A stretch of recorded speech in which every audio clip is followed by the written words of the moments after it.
Good evening, everyone, and welcome to the zoo. The minions with me this evening are Tyr, What up? Jen, I just had the weirdest thought, and I'm blaming it on you, Adam. What But if you cut the tip off spaghetti, does that now make it a Jewish pasta? the fuck? Oh God! What are you doing? What are you doing to me? Adam, How the hell do you follow that? apparently like that. And as She it is nipped once the again a tip before I Friday, could but even it's start. Holy not the shit. first Friday of the month, I'm the keeper for this evening, Sanguine. How are all of you doing tonight? I don't know. After what you said, I'm a little perplexed. Oh God, I feel kind of violated. Hold on. Oh Lord. Hold on. I got an answer for you, Jen. Okay. So you asked if the pasta's tip was cut off. Was it bitten off? A cut off. Or broke it off, Oh. whatever way, Whatever Hey, way. Hey, I figure it hey. would be more if you're making tortellini and then you cut the rim of the tortellini off. That would be a Jewish pasta. Okay, that works.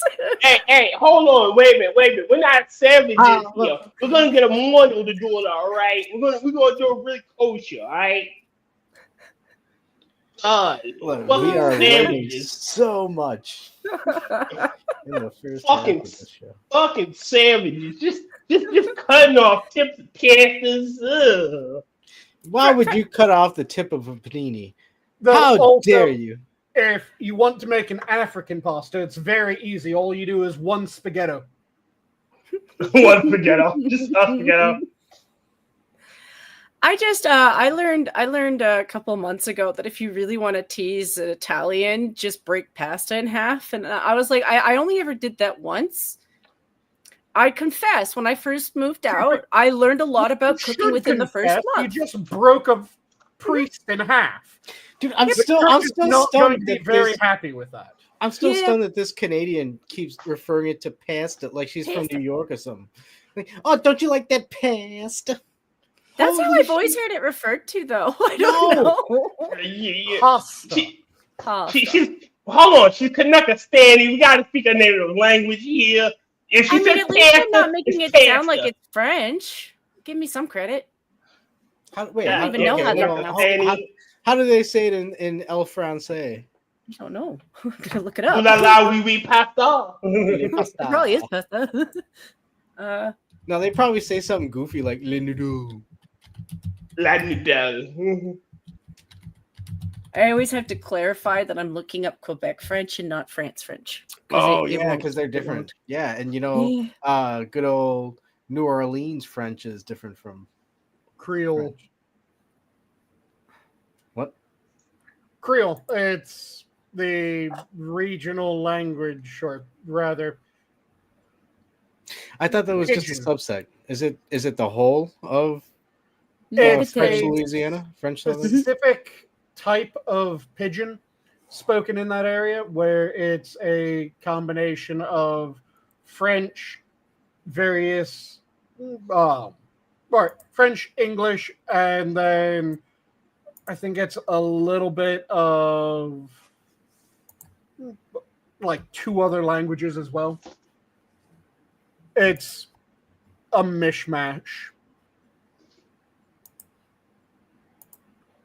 But yeah, Creole is commonly spoken in the bayou. rocks. Wait. Yeah, good old Creole. No, yeah, I love different languages and all the accents and the differences. I don't know why that kind of rhymed, but yeah, no, I just sorry, Jen. I just find it fascinating that you're constantly with the pasta. It's just the only way I've heard it said.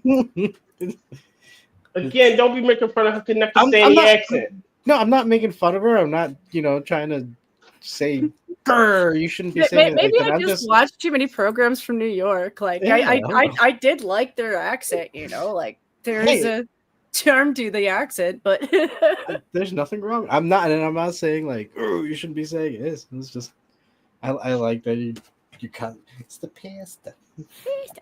Don't you like that pasta? Is there too much meat sauce in your pasta?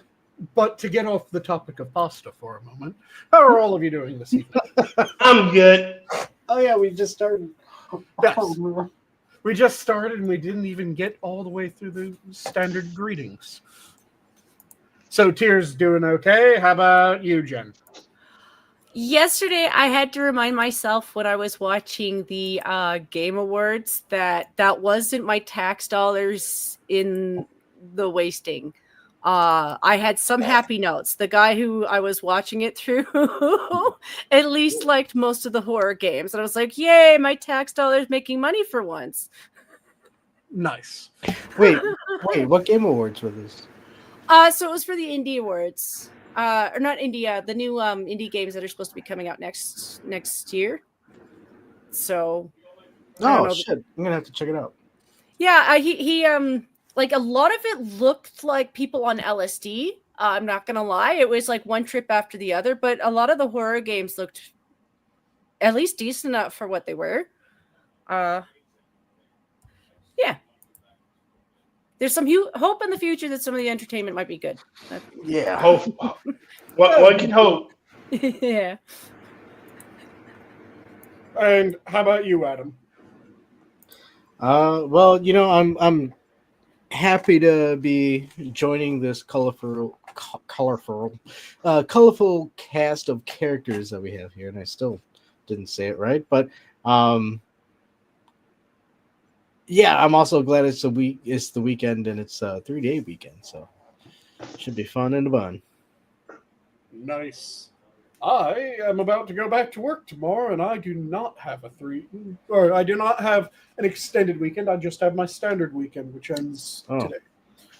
Oh, that sucks, my friend. Damn. Yep. So I guess I was gonna ask in the future a question about grilling for a nice Memorial Day weekend, but I guess that's probably not going to be a good thing to talk about if you have to go to work. No, I can advise you on grilling. I just can't do the grilling because I'll be at work. Shit, dude. If I can ship you out here to do some grilling, are you fucking kidding me? Make Sanguine, put Sanguine to work. Make him do everything. Dude, are you kidding? No, because he'd know exactly what to get, how much to get, and he'd fucking prep it up with style. Mm-hmm. It'd be fucking delicious. And potentially have 2 elderly lesbians considering kidnapping me. Yeah, well, if there's 2 elderly lesbian people around here, I'd be surprised. They'd probably Latino lesbians, though. Okay. Yeah, a little spicy. And Sanguine getting kidnapped by lesbians. oh, it's Latinx a joke from lesbians. last year, our camping trip, Mm-hmm. when I was cooking up after the camping trip, our night back in the motel. Mm-hmm. There were 2 elderly lesbians just sitting outside of their motel room that saw me cooking and started asking questions, and they seemed very interested in everything I was doing. So the joke was that 2 elderly lesbians were about to try to kidnap me. You're going to be their private chef. Yeah. Yeah. Mm. No, yeah, and they were constantly just, and was it referenced? We were referenced as the breakfast group. Yep. But Because every year before we go camping, the day that we're going camping, I make a good breakfast for everyone. Mm-hmm. Makes sense. Yep. yeah, you gotta start the day off right. Yeah.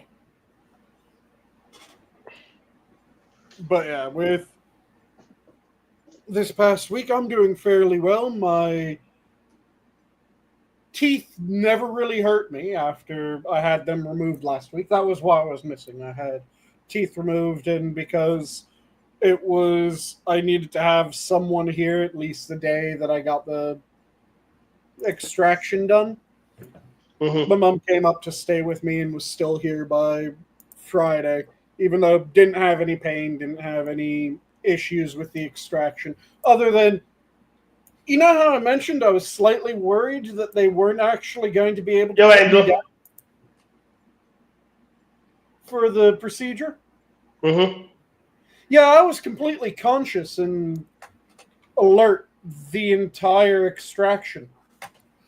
Holy shit. Yeah, they couldn't knock me out, nor could they get me high enough that I wasn't conscious. So I was alert the entire time that I was getting the procedure done. Thankfully, the Novocaine did its trick, and my mouth was numb as shit. But no, that's good. So, I mean, did you feel pain or no pain? I didn't feel much. Ugh. Okay, But so like uncomfortableness or? I could feel pressure. I could feel when the teeth broke. I could feel the drill. But it wasn't enough to get a real pain response other than right when the nerve was going. There was a moment of, okay. But other than that, yeah, it was just a very strange experience being awake the entire time that I'm getting this procedure done and realizing, yep, I'm still forming memories and my mind isn't fucked up. I should be high as shit or asleep right now. That's how I was. I was so out. I was aware, but I wasn't aware. It was fucking weird. Yeah, you're supposed to be in this, again, high sort of state. If they don't knock you out, you're supposed to be stoned out of your mind, effectively. Well, I was stoned out of my gourd. Yep, and my problem is that not only was I not asleep, I wasn't stoned either. So I was just completely fucking alert. So again, very strange experience. The nerves going in each of the teeth as they were extracted was a spike of pain, but other than that, nothing really. It did feel really weird when the teeth were broken in order to extract them, though.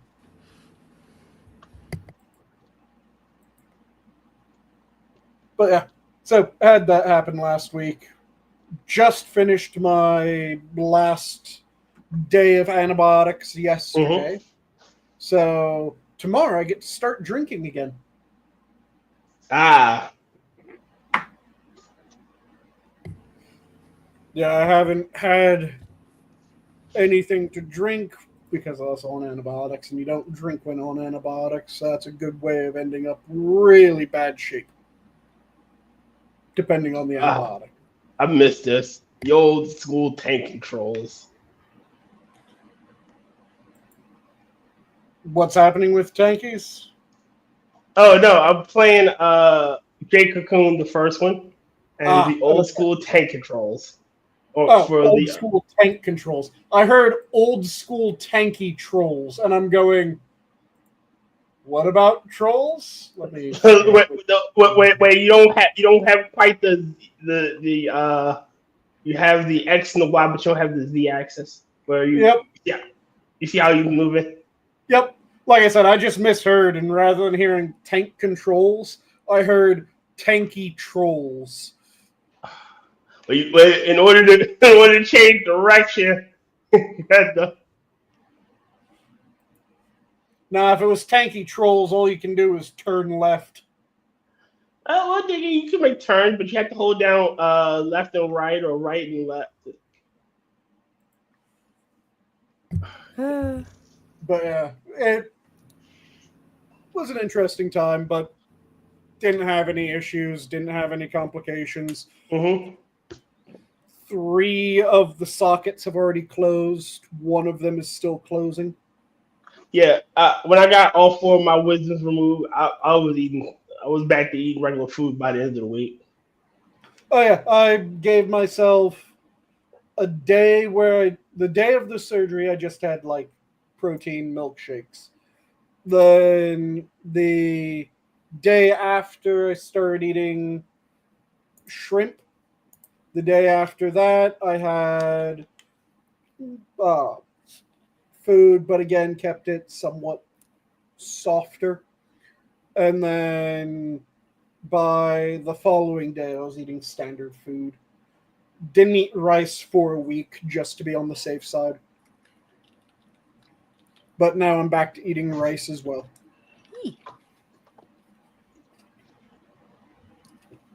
Man, it was fun. Before we begin, did you hear about the Hassan shit? I've been Oh. watching it on the side. I follow Blue Voldemort now. Nupsnore. I love Nupsnore. Sorry, I had to call him that because I love when he says that. Hold on. Yeah, I have to sing a song. He's a communist with a Gucci bag. Got his product. Kid's gotta have his swag. But yeah, I've seen that and how he's getting pissed off saying that he's being slandered because people are saying that he's advocated for exactly what he's routinely Advocated for? in no uncertain terms, considering dude was saying that there should be an IRA-like group in the U.S. directly advocating for terrorism on American soil. Mm-hmm. And has made a shit ton of comments saying that various people should be assassinated, various people should be attacked.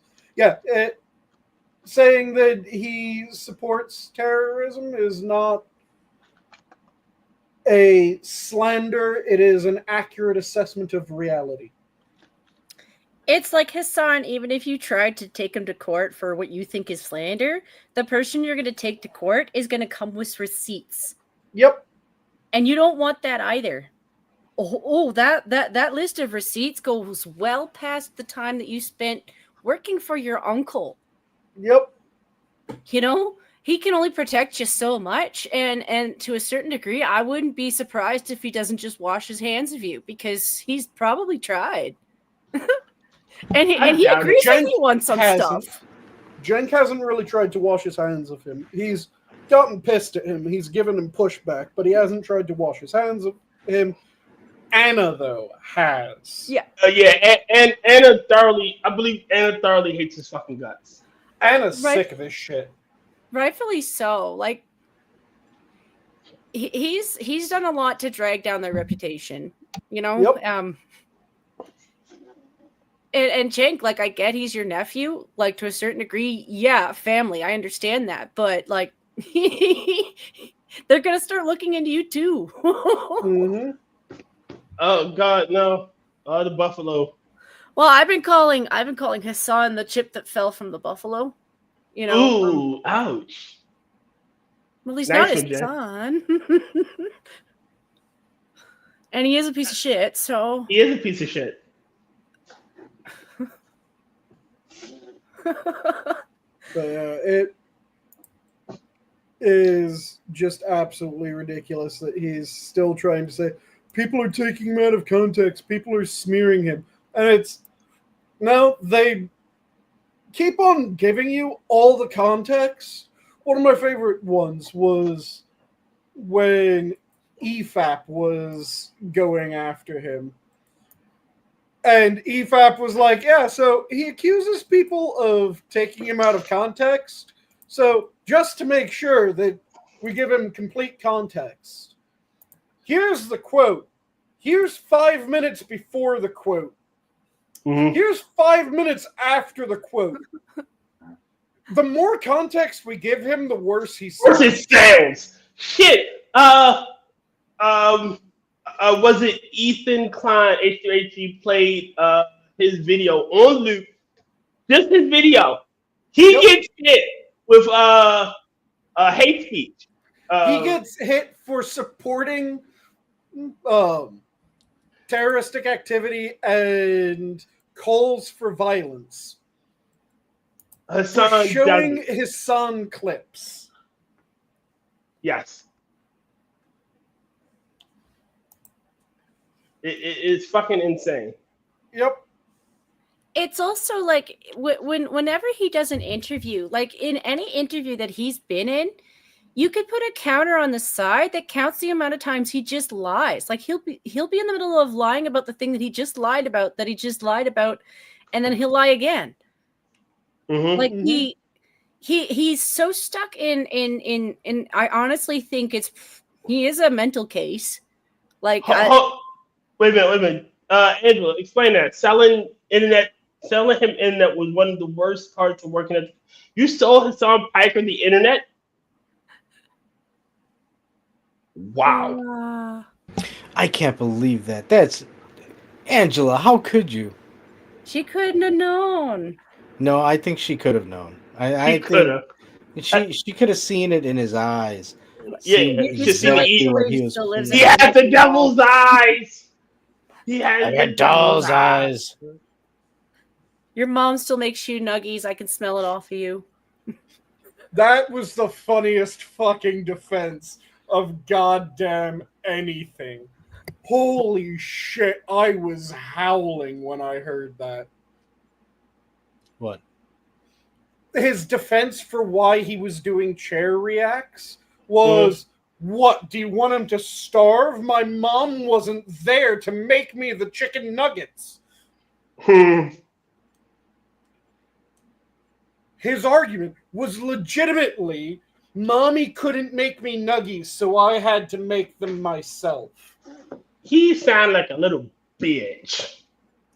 Oh, wow. Okay, so I will remain out of this conversation until we get to something. What?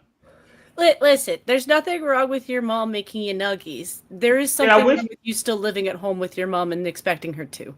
All right, there's nothing wrong with your mom cooking you food in general. It's just that if you're a grown-ass fucking man and your mommy's not around to cook you fucking food, don't you do? You make your own goddamn food. And you don't chair react to someone.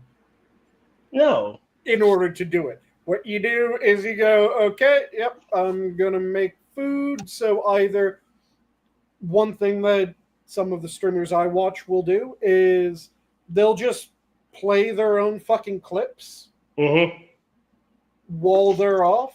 So it's funny moments of their past streams. That's a decent way of buying time. One of the ways that some of the other streamers do it is they'll show clips of all their friends. Yeah, called fucking cousin video. It will show their friends funny moments, or they'll get people that are okay with having their video played like that. And go, yep, show your community my video, fantastic. You don't watch someone you don't know's video and then say, well, I was reacting to it. And when people go, you were gone for 90% of it, go, well, my mom wasn't there to make me chicken nuggets. God, he is such a piece of shit. Why was he away for the whole thing? Like, I get that he had to go to put it in the stove and stuff, but, like, you set a timer on your phone. Yep. Come back and then, take another little break to go get it and come back. Like, there's... Yeah, that was one of the funniest fucking defenses that I've ever heard someone try to use on the internet. I was goddamn howling when I heard it. I don't mean to judge him for that. Like there is I know that he's Muslim. I do know it's a part of their culture to continue to take care of their mom, especially if their father isn't in the picture anymore. So I don't judge him for that. I do judge him for expecting his mom to do that shit when he's as young as he is. You know, it's I think it's because a lot of people really look forward to their mom's meals. You know, I don't take those for granted because not everybody has their mom still, you know. It's one thing if you're visiting your mother and she's making your meals while you're visiting her. That's Yes. perfectly fine. That makes sense. If your mother's making all your meals while you're living with her and that Make becomes as a much bit money as Hassan makes, yeah. that becomes a bit strange. Yes, it does. It becomes a little strange and fucking weird. Honestly, I can't look. Yeah, that's what I was saying, Rotten. Make an intermission screen, and there's a bunch of different ways different people do it. Some of them have full-blown intermission screens. Some of them just have a "we'll be right back" sort of screen. And some of them, like I said, will play their own clips. Some of You're them right, will and play... I'm sorry. Hold on. You're right, and I'm sorry. It's totally fucking slipped my mind that you worked TwitchCon. Sorry about that. The other thing I'll judge him for in that regard. So I do understand that we live in a world where not everybody can cook. That's just a fact. Some people just burn soup or they burn cereal, and you question how. But that's just the fact. Asmongold gets around that by ordering food. Like, is it junk food a lot of times? Sure, but that's his order. Like, he can order whatever the fuck he wants to eat. That's not my choice. But at least he orders food. Like, if you're not going to make it yourself, or you can't, and you need your mom to, the guy is an absolute socialist in the worst way, where it's like you're kind of exploiting the people around you too at the same time. Like your mom. Yeah. Because you could order that. Like, he could probably even order better food, because I don't doubt he has better range than Asmongold in that regard. Mr. I like Yes, Asmon, by the way. I do like him. I do. I like Asmongold too. But I will compare his food to yours, Sanguine, because yours sounds a lot better. Mr. Yes, it's called J Cocoon, the story of Tamamura. Yes, and you have to say the entire thing. J Cocoon, the story of Tamamura. It's an old PS1 game. Yeah, hell, he could have trained himself cooking. He could have trained himself doing anything. Hey, look, I'm a pause video here. I'm hungry. Why don't I go downstairs and show you a traditional meal made by me? Yeah, hell, it could have been complete traditional meal, Dino Nuggies. Look, here I'm gonna cook me some. I'm gonna heat me up some nuggets. And while we have a little, while we're doing this, why not read the comments in chat? Yep. Like let me interact with the chat, and then we'll go back upstairs, and then we'll go back to watching the film, the react. You know. Here's something I do want to ask you, though, Sanguine, because I do know that you're the kind of person to eat whatever you want to eat. Yep. I do know the argument that Sabra is probably more well known in the US. I do believe that's probably true. Name brands tend to do that. If you wanted to get a different hummus, could you? Because I think you could. Yeah, absolutely. Like, there's a bunch of other brands of hummus that you could get, or you could, if you really want the best hummus that you can get, make your own. Get fucking chickpeas and make your own goddamn hummus. I'm glad you said that, because that's exactly what you should be doing. I don't know. How do you make hummus? You do chickpeas, garlic, whatever flavorings you want to mix. Okay, chickpeas is and pretty much the base, and then you go from there. Yeah. Yeah. It's chickpea. The basic hummus is chickpea, garlic, and a neutral base oil, that is. So a vegetable oil or something like that, an olive oil. You want something that isn't too strong. And by olive oil, I mean light olive oil. You can do extra virgin olive oil for hummus as well. It depends on what sort of flavor you want. But if you want a just very clean hummus, then you go for a fairly light neutral oil. Yeah. Yeah, I mean it's a pretty simple and also to taste. Yep. Obviously, if you're making it from fresh ingredients, and then after that you just add whatever you want to your. Yeah, add whatever the fuck you want. Roast up some peppers. Throw them in.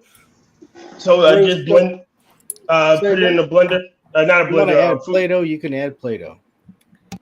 So what you do is you throw it in a food processor if you want to make it that way. You can do it old-fashioned mortar and pestle. Fuck that shit. I'm black. Yo, you should Sorry, no, wait, hold on. I've never played that. Fuck that shit. I'm a ginger. should get one Did of you those. hear?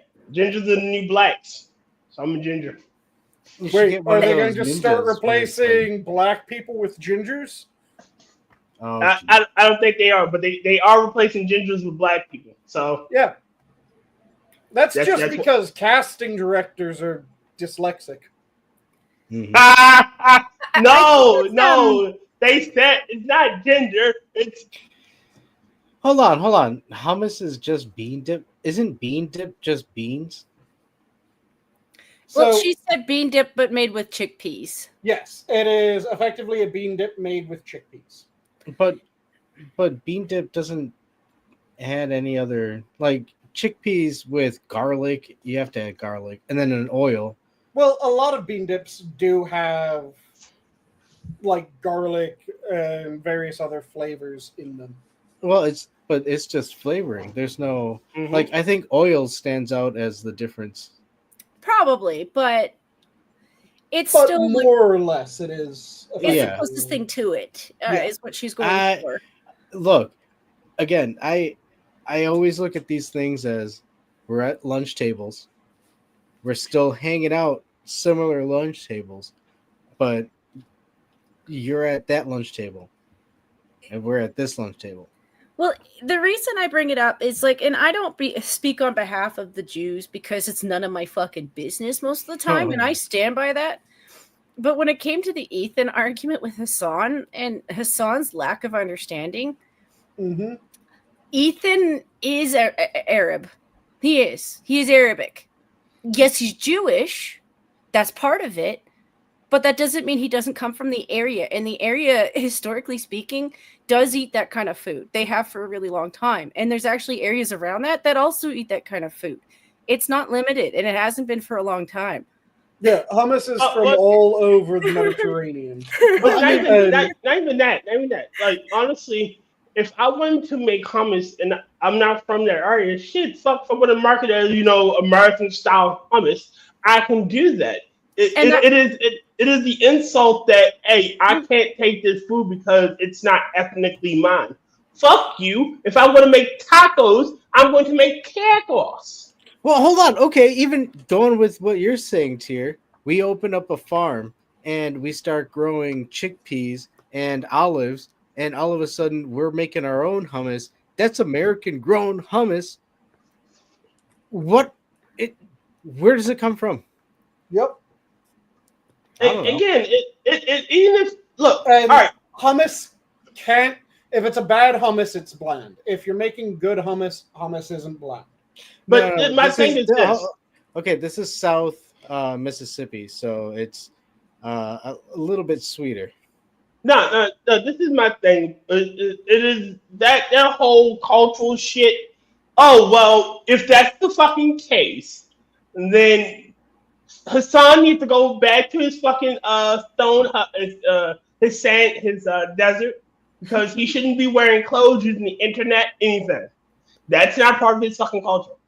Well, Mhm. you got to understand, what Tyr, you say. that Hassan is a little princess, and he's from Turkey. So if he went back to Turkey, he's just going to go to Dubai, and live it up there, like it's any different from what he's doing right now. The only difference is they're going to be less likely to put up with his shit. That's why he sticks it out here. Just because he thinks he's talking their lingo doesn't mean that people like him over there. Muslims are kind of brutal that way. Like, they don't like anybody half the time. That's why I don't want to get involved in their wars and their conflicts and shit. I'm okay with staying out of shit that I don't understand. But Hassan, I don't think he understands it either. I don't think he understands it. Food. You know, I guess you're going back to the Hassan shit.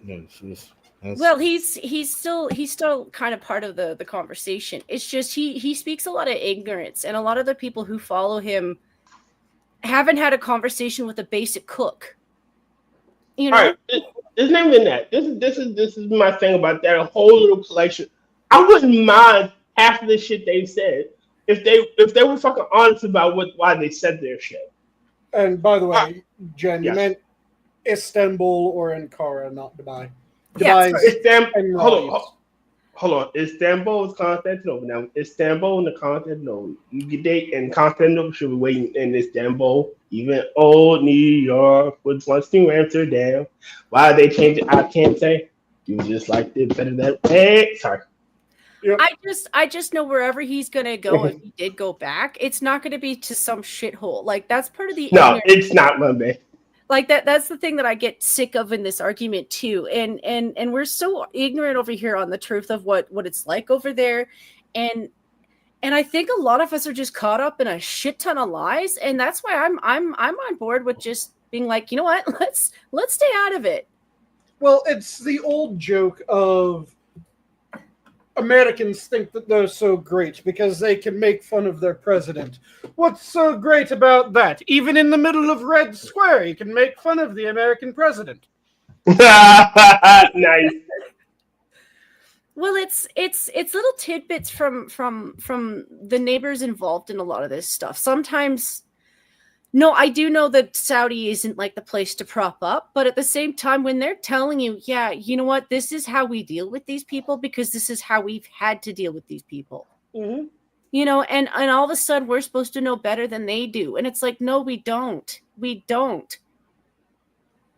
I have sympathy for wars, and I wish that they didn't happen, but we can't be the arbitrator of everything that goes on in this world.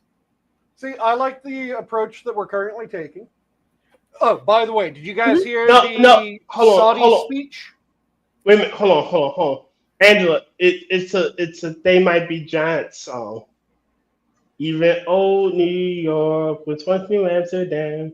Why they changed, I can't say. People just like it better that way. Wait, hold on. Did you just say Istanbul? Istanbul was Constantinople. That was Istanbul, not Constantinople. Which is from like the fucking 20s? The version I'm saying is the fucking They Might Be Giants song. Because Angela asked, they changed the name New Amsterdam, changed the name New Amsterdam to New York. I know it's a lot older than They Might Be Giants, but I'm singing their version. It's from like the fucking 20s, like I said. I'm singing the version by They Might Be Giants. So that's where I first heard it, and that's my favorite version of the song. Wait, you didn't hear the version that was done in Young Frankenstein? Yeah. No, I just said that my favorite version of that song is the They Might Be Giants song. And it's the first version of that song I've heard. I'm pretty sure there were some refugees from Istanbul that was mentioning that it was Istanbul, not Constantinople. Or either way. Constantinople. I ruined that joke. That was a bomb. Shit. Oh, God. Jesus fucking Christ. You ruined the joke, Adam. And that's what brought down Constantinople. Was not Istanbul. The cannonballs.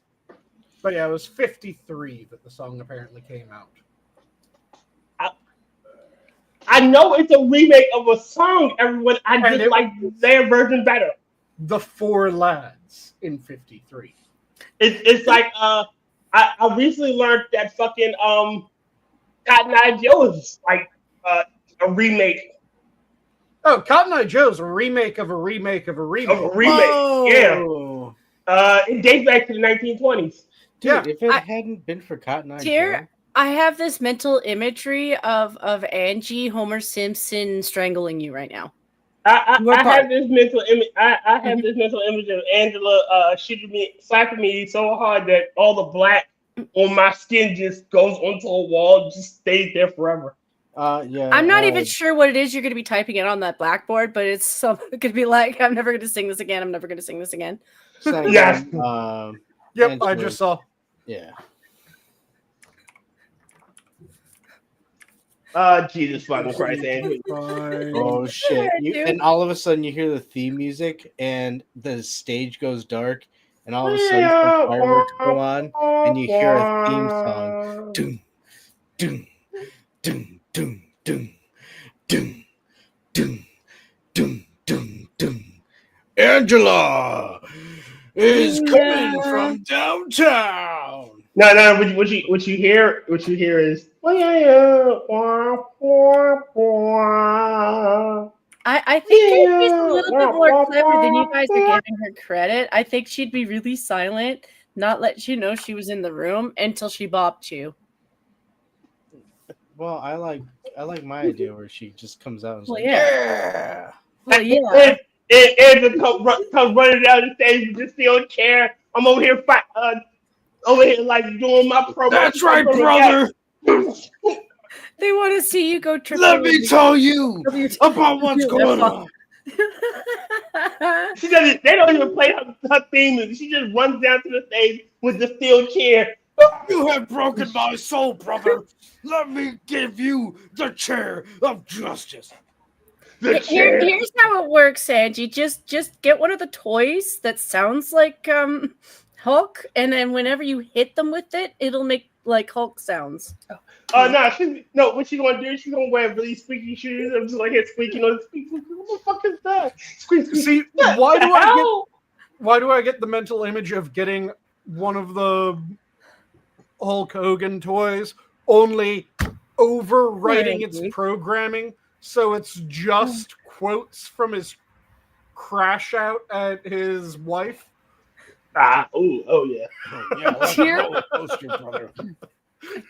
I tried to find you, Porter. Started with the asking me about selling. Again, and hold on, and to be fair, hold on. To be fair, Andrew, it's not that I look. What I'm saying is, you tell me about your job. It's like you me telling me about my job. Okay.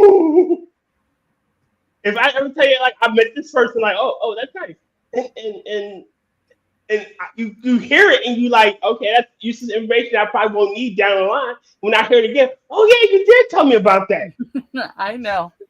Well, the thing is that But Angela's stories about meeting a person are very different from your stories, because Angela's stories are she sold internet to someone. Your stories are so I gave a body cavity search. No. Hold on. I do not touch people anymore. I'm in the basement. I check bags. Anymore? You were. Yes, anymore. Like I crazy. Wait a minute. I haven't touched another human being at my job. My mom died in 2016, so 2016 it'd be 9 years soon. So yeah, it'll be 9 years. I stand by my comment of fucking phrasing. Dude, phrasing. But Andrew, you about to say something? You started with the internet that I sold to Zombiker. Then you went on to sound worse than the person who said that that Paul McCartney needed to be grateful than the rapper, that the rapper who sampled his music drew attention to him. Wait a minute. Hold on. What do you mean? Like, what the hell? Like, I would never say something that blasphemous. You were trying to give the credit for the Four Lads song. No, I wasn't. That's not what I was trying to do. I said I like They Might Be John's version a lot better. I'm just saying, that's the version I heard first, and it's my favorite version of that song. That's all I said. I wasn't trying to give anybody credit for it. I was just saying that that's my favorite version of that song. Okay. I've heard several renditions of that song. I've heard it done as an EDM song. I've also heard it done as a dance hall music. I've also heard the original Four Lads. I've also heard it as like someone tried to do a fucking spoken word to it. But my favorite version is They Might Be Giants. That's all I said. I didn't try to give anybody credit for it. Huh? What kind of hipster bullshit were you listening to when you heard it as spoken word? Dude, when you put shit on random on YouTube music, you hear all kinds of shit. What the hell does this have to do with anything Angie was talking about? Yeah, wait. So to clarify the Hassan Piker internet story. Oh, yeah. I worked TwitchCon. We can't escape him. I worked TwitchCon 2022. It was here in San Diego. And this is where you sold him his internet? Why did you do this? Because I had to. It was my job. I sold a lot of people internet. It was TwitchCon. He was super cheap. Ordered the cheapest package. And then turned around and kept my technicians out on the floor all day, trying to figure out why his internet wouldn't work. When we told him that the package that he ordered would not work for streaming of any kind. Yep. Oh. That does not surprise me at all. Not even a little bit, no. I do feel bad for the anime community. It's not your fault that the guy picked the one sword that he did because he was like, oh, look at the symbolism. Well, the thing is that he constantly refers to it as his swastika sword. Yeah, I blame that on him. I do. Like he is. He also doesn't watch the anime it's from.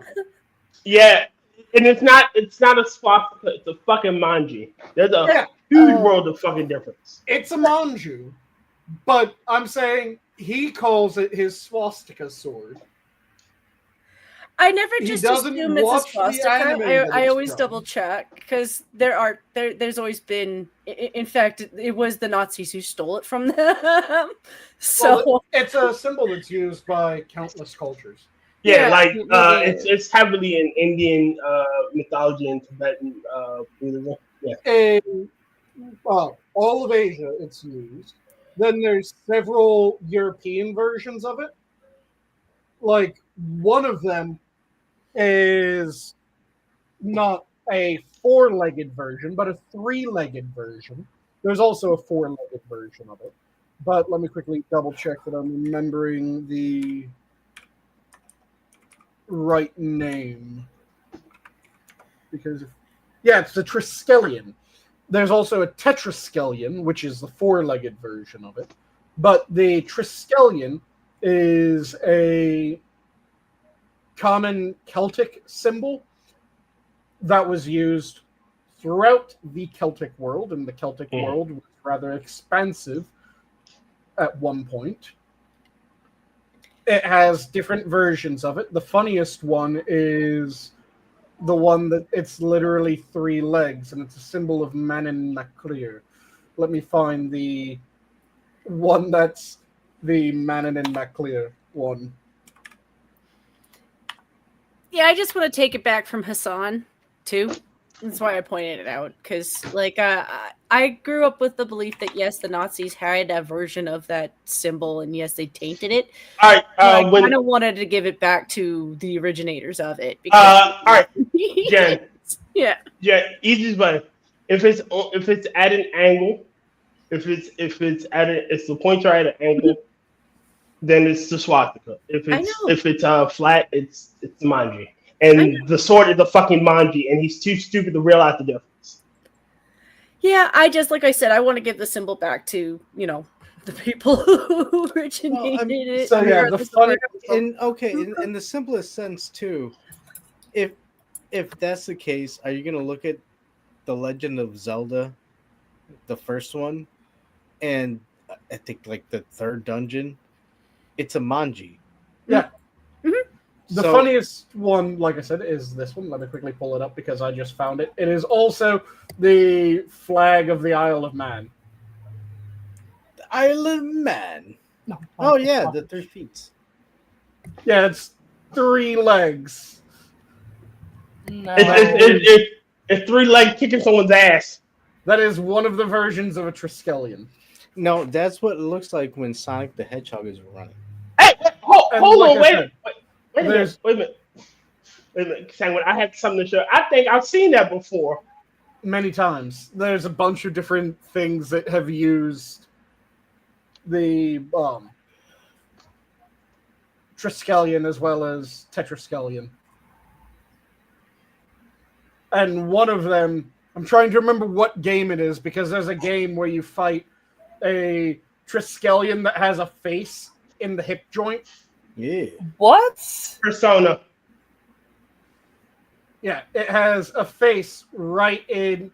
You see where the yellow or where the gold thing Yeah. joins in the center? And let's look at the one that Wow. has. Oh, yeah. Oh, Sorry. I thought for all the moment I saw it. Nope. But yeah, there's a game where it has a face right where that hip joint is. Let me see. I'm pretty sure that's a Persona. I mean, Persona. Triskelion. Don't get me wrong, I do understand what you're saying, Clown. Like I do know phrases do change. It's like lately it's been this black fatigue thing, which could apply to a lot of things, in all honesty. I do understand that language does change, and I do understand that symbols do change, but it's just part of this is our, let's be real, this is our education system. It is a basic thing to teach your kids the difference between a symbol that was used for hate and all the many different ways that it was used. Mm-hmm. Because that's our history too. It is a part of world history. I get that's not the main focus of school because you do want the kids to have a job. But understanding our history is part of what makes us creative too. It does bother me that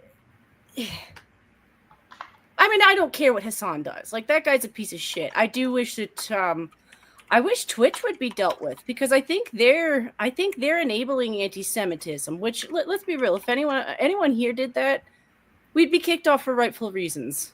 Yeah, hold on. I think that's not what I want to show. Hold on. Oh, I found the...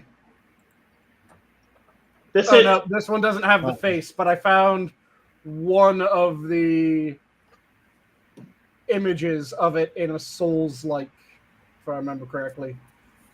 Here, let me copy this image. And let me show this one. And share screen.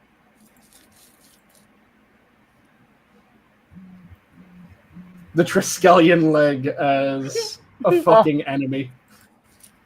Oh my gosh. Yeah, they do that kind of stuff a lot. You talking about this monster, Sanguine, that I'm showing? Let me click over. Oh, that's another one. That isn't the Triskelion, but that's a... Sorry, let me another share this image. instead. Yeah.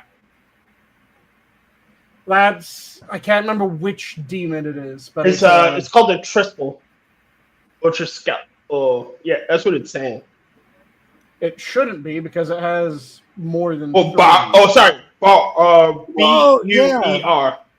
look at those guys.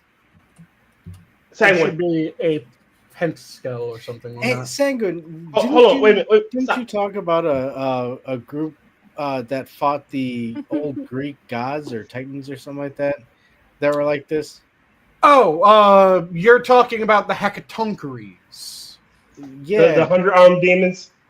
The 100-armed brothers. So there's 3 Hecatoncheires, and they are some of the most intimidating characters from Greek and Roman mythology.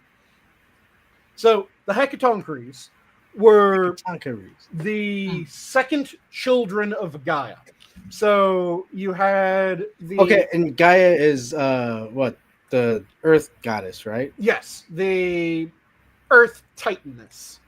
And So hold on, before we, because you're gonna do a. These guys were defensive. Okay, yeah, you go.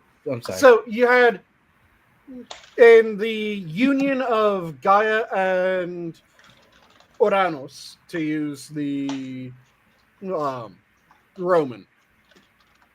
So you have Gaia and Uranus. They have a union. Their first children are the Cyclopes, which are the eldest Cyclopses, the 3 original Cyclopses. I think it's 3. Then Uranus sees them, goes, "Oh my god, these things are fucking hideous, get back in your mother," and pushes them back. Ew. This is legit, the way that it worked. Gaia gives birth to 3 Cyclopses. Uranus looks at the 3 Cyclopses, goes, "These kids are fucking ugly," pushes them back inside Gaia. I shouldn't laugh. Your mom should have aborted you.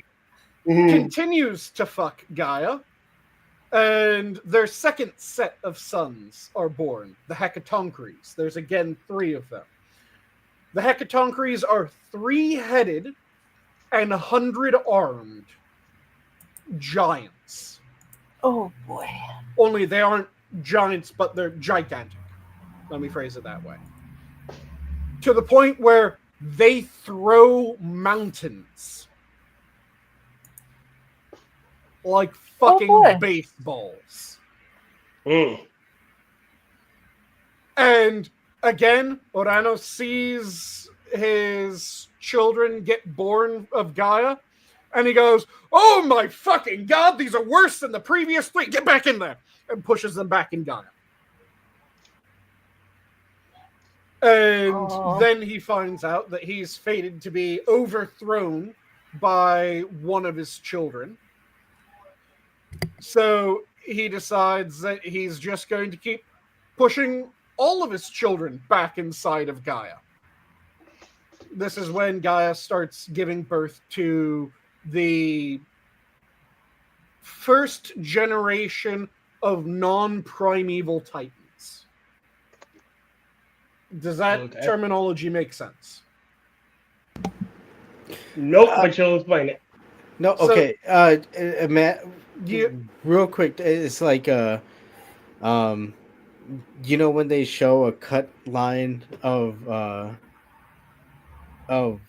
dirt or ground, and they're like, okay, you can see this sediment depicts this timeline, this sediment depicts this timeline, or even like a tree trunk, and there's the lines on it, and it's like, okay, at this point, this is this point in time. This is what he's talking about.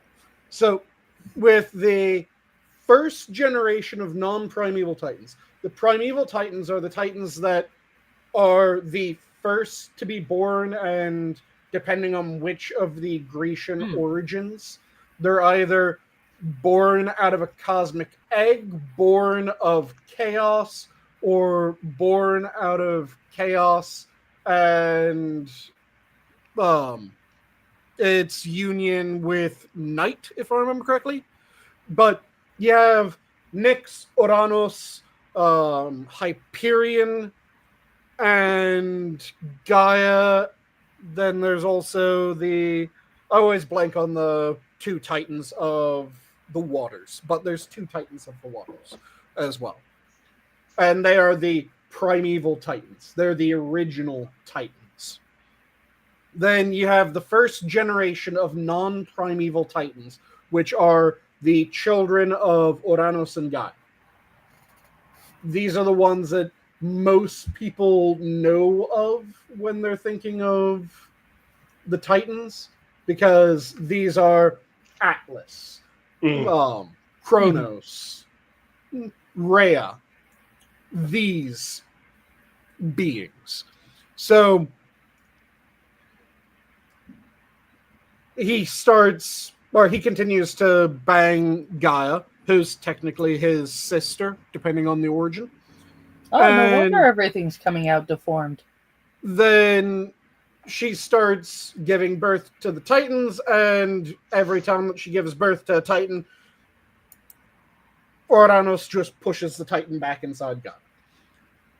Eventually, Kronos, the youngest of the first generation of non-primordial Titans, is the one who ultimately decides that he's going to overthrow his father. And he does this by finding a metal within his mother and making a special sickle out of it. Yeah. A sickle that's able to actually cut the flesh of a Titan. Mm-hmm. So the next time that Uranus decides that he's going to fuck Gaia, he sticks it in her, and from inside of Gaia, Kronos cuts off his father's dick. Ugh. Then the Titans are able to push their way out after their father is now maimed and screaming in pain. As they push their way out, Kronos grabs the penis and hurls it off into the ocean. Oh, God, no. So, as it is flying through the air, several drops of blood hit the ground. That is the birth of the giants. And it's again Uranus and Gaia are technically the parents of the giants, who are non-immortal but near immortal beings. And then once his penis lands into the ocean, which is another Titan, one of the other primordial Titans, one of the Titans of the waters that I couldn't remember the name of, who is also a female Titan. That is one of the several births of Venus. Or Aphrodite. So the Hecatoncheires, after the Titans are able to get out, they see their older siblings, the Hecatoncheires and the Cyclopides, and they look at both of them and they go, "Oh, good God, these things are fugly. Get them back inside Mother." And they push them back inside their mother. Oh, no. God, you're fucking really idiots. bad for that woman, man. Yeah. So then... Wait, what Mom, are you you need to stop birthing hideous kids. They're just fucking ugly. Very easily just stuff them back in. It's like a turkey. No. Exactly. Adam. So you have that happen, and then when the JenTMaxi, so in Greek mythology, there's several machia, which are these massive events that nearly lead to the death of the Olympians, or the fall of the Olympians would be a more accurate way of saying it.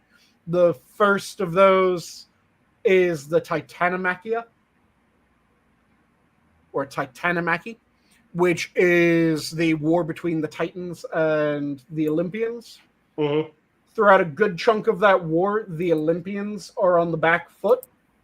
One of the things that turns the battle is they meet with their uncles.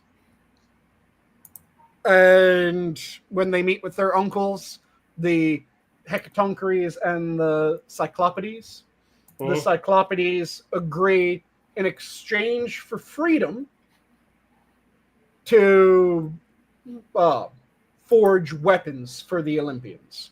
So this is where the 3 great weapons of the Olympians are first forged: Zeus's lightning bolts, Hades' helmet, and Poseidon's trident. Okay. Also several of the other weapons of the Olympians, but those are the 3 greatest of the weapons made by the Cyclopes. They also meet with the Hecatoncheires, and the Hecatoncheires go, yeah, we'll help you overthrow our siblings. Fuck them. They forced us back inside. Again. So, during the war, once the Hecatoncheires joined, that's when the war in the JenTMaxi really started to turn in favor of the Olympians.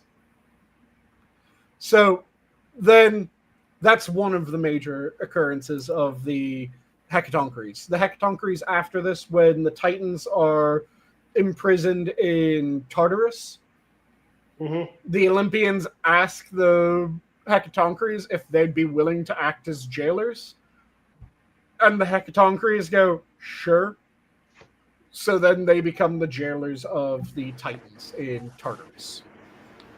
Now, I want every one of you who are watching now in the chat, and I want to also thank you for hanging out with us, and hope you hit the like button and maybe subscribe. But we will be asking for answers in a questionnaire we'll have at the end of the show. So make sure Also you're known paying as attention. there will be a quiz. Yes. So that was the first major event that the Hecatoncheires helped out in. One of my favorite events that the Hecatoncheires helped out in is there's the Rebellion on Olympus, which is, in Greek mythology, Zeus was an absolute asshole. Mm-hmm. Mm-hmm. And he was an absolute asshole to everyone. Yeah. The thing is that each of the brothers, so Hades, Zeus, and Poseidon, when they were in their domain, they were the supreme being, effectively. So if Zeus went to Hades, the location, not the man in this instance, then his brother Hades would be the strongest god in that meeting. So if Zeus and Hades fought in Hades, Hades wins. If Zeus and Poseidon fight in the oceans, Poseidon wins. Zeus was given the sky. So they fight in the air. So land, air, and sea? It's under the land, because the land itself was an area where all of them would be effectively equal. So you had... So on their mom's belly. Got it. Yes. Well, on their grandma's belly. So if they were to fight on land, with the exception of Mount Olympus, then they would be equals. If they fought on Olympus, which was considered part of the sky, Zeus would be the king, and Zeus would be able to rule. Zeus also had very far-reaching powers, so there's several instances where Zeus will be sitting on Olympus and talking mad shit to gods not on Olympus, and flexing his power while on Olympus. So he's supreme while there and makes other gods feel his power, even though they aren't on Olympus. An example of this is during the Trojan War.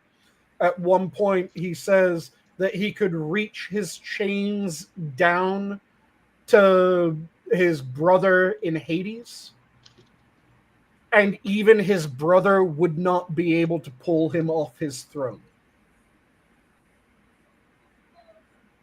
So, flexing that he's so strong in his area that even if it was a tug of war between him and his area and his equally powerful brother in his area, he couldn't be unseated.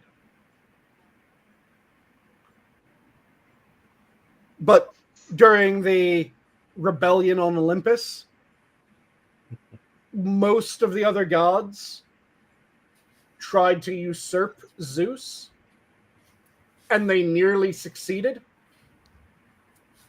The main people that were involved were Hera, so Zeus's wife, His wife, Poseidon, Zeus's brother, and Athena. They were the main conspirators in the rebellion. They managed to successfully restrain Zeus by working together. And while restraining Zeus, they seek to find a way to completely usurp him and give his dominion of the sky to someone else. While that is going on, one of the gods that was still loyal to Zeus goes to the Hecatoncheires, and he talks to all three Hecatoncheires. Only one of them is like, yeah, sure, I can come up and help out. The other two are going like, we're watching the Titans. You remember them? They nearly killed you? Yeah, we're watching. We're keeping them here. Fuck off. We're busy. So one of them shows up to the rebellion on Olympus. And with only one of them showing up, Poseidon is so fucking terrified he pisses himself. Mm-hmm. Oh, no. Athena and Hera run the fuck away. Mm-hmm. And all the lesser gods that joined in the rebellion immediately surrender. Pussies. So these motherfuckers just took down Zeus in his dominion, and one Hecatoncheire shows up, and they go, oh, fuck this, no. That's how strong the Hecatoncheires are. Oh, yo, bunch of little bitches. Yeah. And it's effectively every time that there's something that is ridiculously powerful, with the exception of there's one Machia that they do not show up for. And that is the Typhon Machia. So Typhon is the father of all monsters. Mm-hmm. Or is now described as the father of all monsters. He was the biggest, baddest monster. That was a challenge against the Olympians, and he is the only one that doesn't get at least partially solved by one or more of the Hecatoncheires going, we're here. Mm-hmm. Because, yeah, during the Titanomachia, like I said, they were throwing mountains at Titans. And the Titans did not enjoy that. And then during the Gigantomachia, one of them also shows up, and the giants are, or were effectively as powerful as the most powerful Olympians. So stronger than a lot of the Olympians, but not stronger than all of the Olympians. Mm-hmm. And at one point, like, one of the Hecatoncheires shows up, throws two mountains, kills two of them, and goes, fuck you guys. Done. And just walks away, and none of the giants try to do shit against them. I'm kind of with Rotten Corpse. Like, other than kidnapping one woman, that he gives back for 6 months of the year. Mm-hmm. Oh yeah, Hades is by far the most decent of the three brothers. standard Yeah. Greek gods. Well, It's effectively Hades, then a fair bit below Hades, but a good bit above everyone else. You get Athena. And then probably the next, or you'd get, so it'd be Hades, and about equal, maybe a little bit above, maybe a little bit below would be Persephone. Mm-hmm. Then below those two would be Athena. And then a fair bit below them, you start getting to some of the other benevolent Grecian deities. Now, in Roman, you also get an interesting god that was one of the completely Roman deities in the Roman pantheon that is not given enough acknowledgement, because he was also the potentially the primary pre-Grecian Roman deity, and that was Janus. I love Janus, and I know you said Giannis, but I love to call him Janus Yeah. because of January, Yep.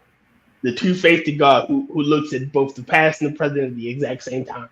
The god of the crossroads. Yep, my favorite god of all.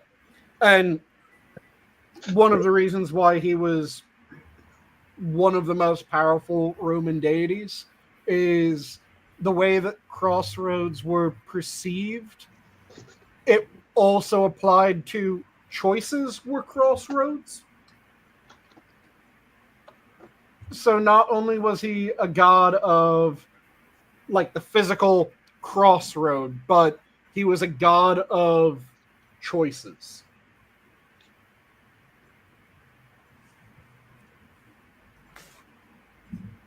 So he was given a massive amount of respect and power.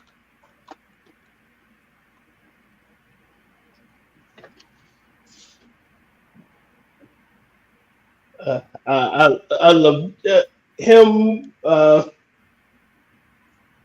In the Greek, in the Romans, it's always going to be Janus. It's going to be Hestia, and then it's going to be Ares or Mars, because those are my favorites in that order. I love the Romans. They were asshole gods. They were. The Greeks had their mischievousness. Romans were assholes. And you're confusing two people there, Rotten. I think you meant Thanatos rather than Tantalus. Because Tantalus wasn't the god of death. Tantalus was the, well, demigod that was then punished by having a apple above his head that as he reached out for it, it would rot, and water at his knees that as he reached down to drink from it, it would recede. Mm-hmm.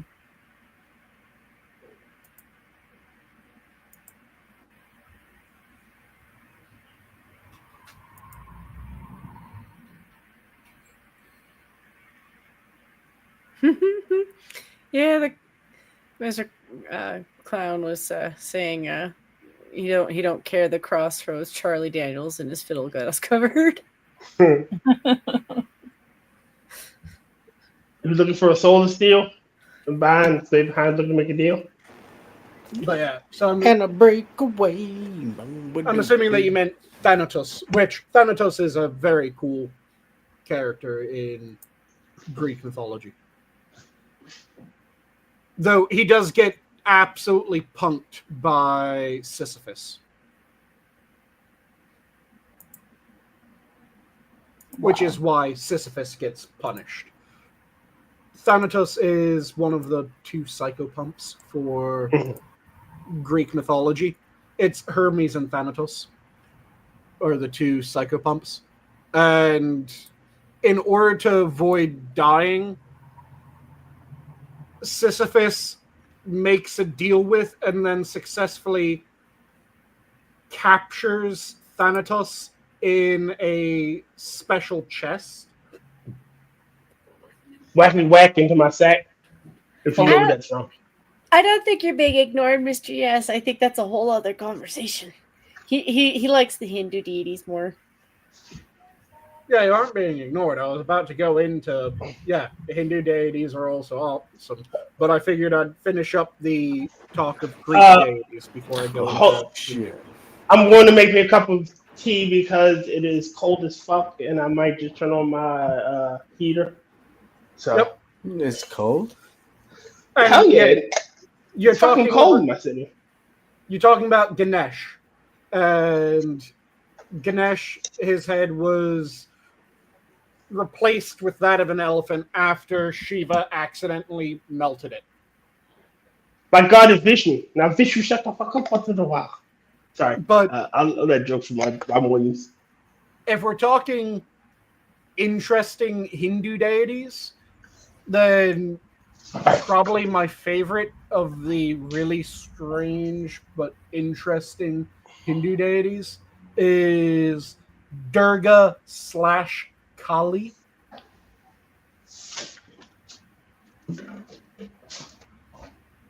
And are any of you familiar with Durga or Kali? Vaguely familiar with Kali. So Durga and Kali are the same goddess. Okay. And it isn't even... So, you know how in Hindu mythology, a lot of the gods have different rebirths? Mm-hmm. Durga and Kali isn't a rebirth thing. Durga and Kali are always the same god, or same goddess, rather. And they just switch between the two. So it's effectively Durga, who is a goddess of victory and warfare and martial prowess, is also Kali. And it's just, if Durga gets pissed off enough, Durga becomes Kali. And Kali is one of the death goddesses and is perhaps the strongest of the death goddesses. See, I was always more into Lakshmi. You know, sweep your... make sure you keep your front porch swept so that she'll bring you good luck. Mm-hmm. Sanguine. Yep. It's sort of like how Sekhmet and Hathor are at one point were considered one goddess, where Sekhmet, when humans disobeyed Ra, she got really pissed and she fucking transformed into Sekhmet in order to calm her. She went on like a murder spree all over humanity, just started fucking killing them left and right. Yep. And humanity like started, okay, we're sorry, Ra, please call off Hathor. And he's like, all right, I'll call her off. And she wouldn't listen. So they ran to Toph, and Toph said, I got an idea. So they dyed beer red to look like blood, and she drank it all. They just set up pots along the way. She just kept drinking. And she got so drunk, became Hathor again. Yep. Yeah. So, yeah. don't piss off Ross. Like I said, I'll stick with keeping my front porch swept and just hang out with Lakshmi. Yep. But yeah, with Durga and Kali, the main story of Durga becoming Kali is there's this major war between the gods and the Rakshasa, the Hindu demons. Mm-hmm. And there's a particularly dangerous Rakshasa in the enemy army. He's the leader of it. And the thing about him is, whenever he gets cut, The moment a drop of his blood hits the ground, another him pops up. So you cut him once, a single drop of blood hits the ground. You're now fighting 2 of him. You cut him 3 times, and 3 drops of blood from each cut hit the ground. You're fighting 10 of him now. I think I'm a clone now. There's always a bunch of me just hanging around. So, ridiculously powerful demon with a broken ability that makes him an absolute bastard to fight. During this war, the gods end up defeating pretty much every other Rakshasa that pops up other than this one. And this one has now, through fighting all of the gods and tiring out all of the gods, reached a point where he outnumbers the original army that he was leading. Wow. And Durga is the only goddess that is still able to fight. Durga keeps fighting. The problem is, Durga is skilled with weapons, particularly bladed weapons. Oh, no. Durga is getting more enraged as she's fighting, because every time that she lands a blow, even if she's able to kill one of them with the blow, She's that making one a million more. immediately pops back up because the blood from that one that she just killed spills onto the ground, and another one pops up. So she's getting progressively more enraged. The battle is looking bleaker and bleaker and bleaker as even she is tiring at this point. And then when it seems like the battle's lost, when it seems like she's about to collapse from exhaustion, suddenly her skin goes jet black. And if I remember correctly, her eyes go blood red. Oh, and Adam has shared a screen. So her skin goes jet black, her eyes go blood red, her arms all change. So, you know, the normal depiction of Hindu deities, they have different arms that hold different weapons or tools and shit like that. Mm-hmm. So all of her arms change, all of the things that she's holding change, and her tongue elongates. So if I remember the depiction correctly, it's described as her tongue is reaching damn near to her belly button.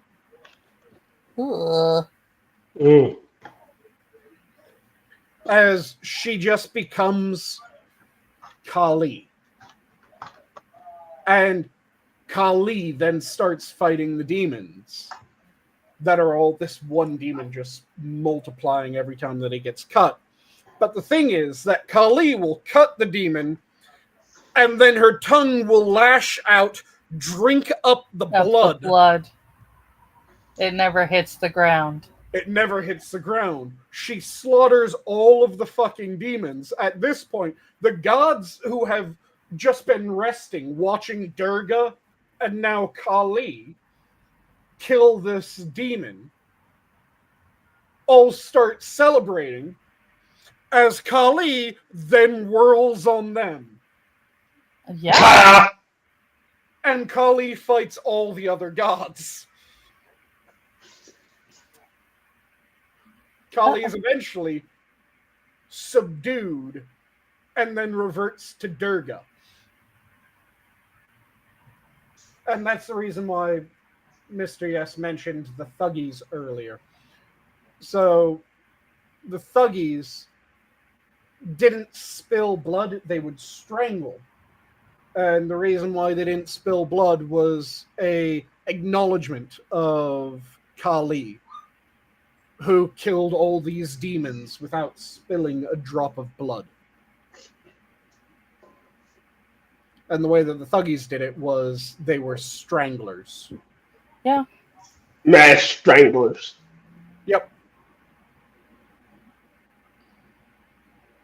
And the stranglers were such a pain in the ass that the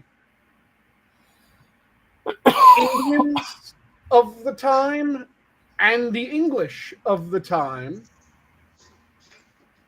decided to team up to completely eradicate them. Damn. And this was at a time when the English weren't treating the Indians best, and the Indians were constantly trying to rebel and kill the English. And they looked at each other, went, truce, truce, and they fucking went after the thuggies until they had killed every last thuggie. Okay, so my question would be, why did they split up the territories like they did? Because there's the Islamic portion from when the Mughals, Listen, dude. Oh, I'm sorry. when the Mughals took over India, the Mughal Empire being an Islamic empire in India, Mm-hmm. and then the pre-Mughal invasions where it was Buddhist and Hindus and various sects thereof. So, due to the constant infighting of the Muslims from the Mughal Empire and the Hindus, they tried to divide it to get them to stop fucking murdering each other. Didn't work. I but they mean, tried. Really quick, I have to address Mr. Yes. You watch too much Indiana Jones and take it to heart. Kalima. And if you Kalima. remember, part of the reason that Indy was able to defeat the evil priest was because the evil priest betrayed Shiva by taking heart. hey, and also monkey brains isn't cuisine, and Not often found in Washington, D.C. thank you, Sanguine. Spare. What are you talking about? Monkey I brains. Your singing telegram. Bang! Yes, we gotta watch Clue. Yes. That But yeah, the thuggies did not carve out people's hearts. The thuggies were the stranglers. And they had a specially designed strangler scarf that they would often use, which had reinforcement in the scarf, as well as a very small pouch sewn into one side of the scarf, so that they could, right before they decide to kill someone, slip a handful of coins into the pouch to weight one side of the scarf so that they could then fling it around and wrap up their target's neck before drawing it tight. Consume type.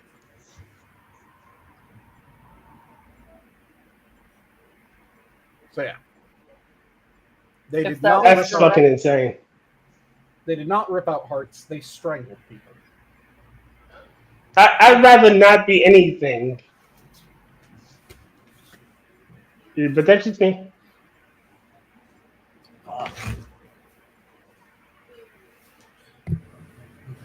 Yeah. That's where the Temple of Doom was not a historical account, of course.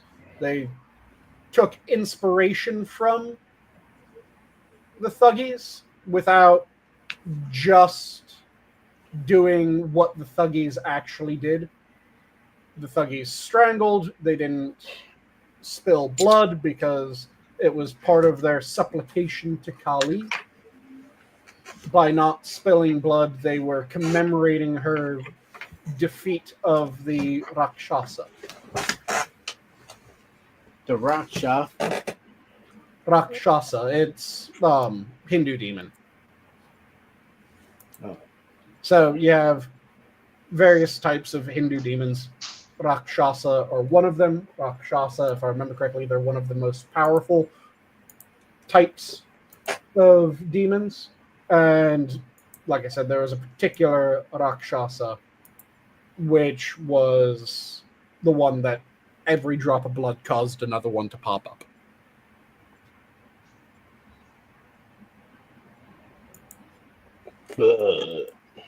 But just so that we actually get to the reason why I named the stream, can you turn down the lights? Oh, Did you yeah. guys see the bit with the leader of South Africa meeting Trump? That was so fantastic. Trump pulls out his, just laid it on the table and just like, Bro. get those lights, please. And it was even better when he was like, "Oh, okay, yeah, I see that." And they started asking questions, and all of a sudden Trump's like, "Yeah, I got this pamphlet of images of all these fucking crime, and this just has been going on for a long time." So Wait, Well, that stack was just from the weekend. yeah, that was but I just got one the better for y'all. wait, I got what? one better for y'all. Remember the president jumped in, like they asked Trump a question. They asked him, "Hey, what is what do you think about?" Wait. That stack was just for the weekend? Like was I just think from like the past couple weeks. It was at most from just this month. Holy Yeah. shit. Yeah. like that stuff has been going on for a really, really long time. Like it's depressing how long it's been going on. Yeah. And I'm sorry, I'm really sick of other people defining what a genocide is. But those crosses don't just represent men, they represent whole families. Yes. Like, Dude, well, it's like, would they say the same thing if they saw on the side of the road where somebody died and they put those little Memorial crosses, yeah. yeah, Like they do it for drunk accidents. Like we have those. Yeah. Or like, like somebody was crossing the road and they got hit, or it's just something that happened there, and it's I can't Memorial. believe that. Yeah, I just can't believe that people are trying to twist it by like, oh, but that's not actually what it's like. Dude, come on, you know what they're doing. Mm-hmm. And the part that pissed me off the most about that was he started off saying it wasn't happening. Yep. Then he was shown evidence. Yeah. Then he went to, well, it's not government policy. And then he showed evidence of that. Well, Yeah. the thing is that he was still able to say, well, it's not government policy because the people that were advocating for that aren't the majority in the government. That was functionally the argument. It was a minority party, or two minority parties that were doing that.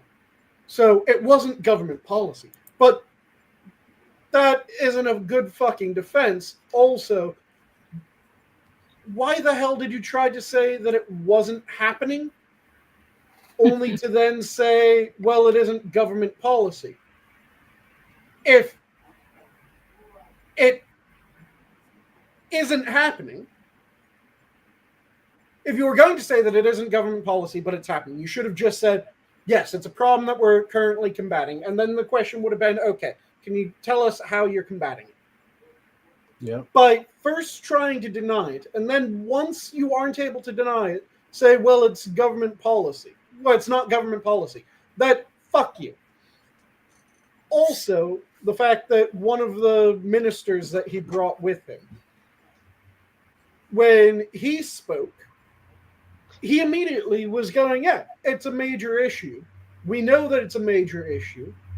Hell, I was just at a farmers' convention, the largest farmers' convention in the Southern Hemisphere, and we had a memorial to all of the farmers that have been slain in the past couple years.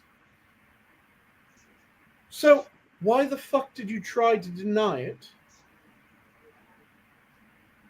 when it was fucking there? When even your own people are going, yeah, it's a thing. It's known. We've been dealing with it. Tell us how you're dealing with it then. Because they aren't dealing with it, and people are fucking stupid. You're tacitly endorsing this shit by not doing it. And like I was saying earlier, this is how we get starvations in communist countries. This is how fucking Mao's great idea starved his fucking nation. You don't even have to go outside of Africa to an example. Zimbabwe. You don't have to go outside of Africa. Zimbabwe. Okay. Zimbabwe, before it had its revolution, before it did everything that it did, when it was still under European control, Zimbabwe was a breadbasket of Africa. Yes. Zimbabwe then went through rapid farm collectivization and also killed off the white farmers of the time. It then plunged itself into decades of starvation. Yeah, but why though? Because it turns out if you kill the people that know how to grow shit, no one knows how to grow shit. I mean, yeah, you can't grow shit if they don't know how to grow shit. Well, why would you want to grow shit? I mean, don't you want to grow shit? Adam, very funny. Straight. Adam, everyone that grows food grows shit just indirectly. Yes. That's true. So why would you want to grow shit? Indirectly for sustenance. Well done, Sanguine. Well done. Growing fertilizer to sell it to people who actually grow vegetables and fruits and vegetables. There you go. That's why you grow shit. The fuel. I mean, if you really want a durian fruit that bad, I'm sure Cryptic could hook you up. I hear that one smells like shit. I don't know about taste. I hear it tastes better than it smells, but I don't know. And yes, Zimbabwe was once Rhodesia. And when it was Rhodesia, like I said, it was one of the grain baskets of Africa. So durian fruits. Have any of you tried it? Is it any good? I have not. Every time I see it in our grocery stores, they kind of preemptively look like shit. And I figure if you're going to try an experience, try it when it's actually fresh. I have tried durian at a restaurant. It is not my jam, but when you make it properly, it no longer smells like a dead carcass. I've had durian. It was pretty good. I figure it's the presentation. Like if you presented somebody with an apple for the first time and it was wrinkled and bruised, they're going to walk away thinking that apples are crappy, No, this is literally when before you actually prepare it. It smells like a corpse. Well, that's the joke. uh, That's kind of the running joke. Like the reason Smells like ass. the reason I target Cryptic is it's kind of my running gag to bring up something he did like 4 years ago. Yeah, I do remember that actually. I tell that joke to the odd person I know from the Philippines, and between being shocked, they giggle a little. Like they're like, it's the funniest thing they've ever heard. I have had a durian candy though, and that was actually very good. My understanding when it's been described is it's supposed to be like a custardy texture, and I don't know. It's cold. Like I said, a lot of stuff in my neck of the woods comes like preemptively frozen or not necessarily. I'd rather have an experience where like it's gonna be presented the way it should be. Mm-hmm. And yeah, it pisses me off, to comment on something that Mr. Yes said, when they'll use genocide for everything else. Except an actual genocide. Except for when people are actually being murdered in order to ethnically cleanse an area. That they won't refer to as a genocide. But they'll say that there's going to be a genocide of autistic people. No, there isn't. There's not going to be a genocide of autistic people. And I've heard really stupid things being called genocide. Not just the standard stupid things, but the really fucking stupid things. One of the most retarded ones that I've heard someone call a genocide is... Yes, absolutely it is. Is when someone said that trying to cure deafness was a deaf genocide. You okay? Oh yeah, sorry. She heard something so stupid she had to call. Yeah. You heard that? I laughed. Yeah. It was funny. When you're referring to trying I mean, you were coughing harsh, so I just want to make sure you're okay. I'm good. I'm fine. Okay. when you're referring to trying to cure deafness as a genocide of the deaf, what the fuck is wrong with you? Yeah. And I've heard the same thing when it comes to autism and Asperger's and shit like that. People saying that, well, you're trying to find a cure for it? Sounds like you're trying to genocide them. No. I'm trying to a problem in the code. You I dumb am fuck. not autism. If you cured me of my autism, if you cured me of my Asperger's syndrome, I do not die.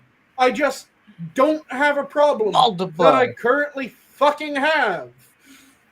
Well, see the problem, Sanguine, they don't understand that autism and deafness is a bug in the code, and you're trying to fix the bug. Yep.